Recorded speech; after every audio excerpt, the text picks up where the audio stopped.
Hello, my name is David McCarty and I'm the Service Director here at Night Office Solutions.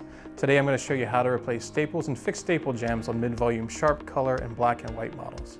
Newer Sharp models will alert you when it's time to add staples with a notification that appears in the bottom of the display. To load staples, first open the front cover and slide the finisher away from the machine. Then, grab the green tab and pull out on the staple assembly. You'll notice that there's a small frosted arrow on the side of the plastic.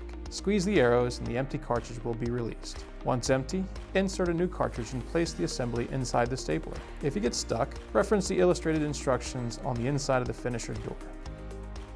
To remove a jam staple, simply pull on the green tab located on the staple holder. This should reveal the jam staple, which you can remove with your fingers. Then, close the tab back down, insert the staple assembly back inside the machine, and close the front cover.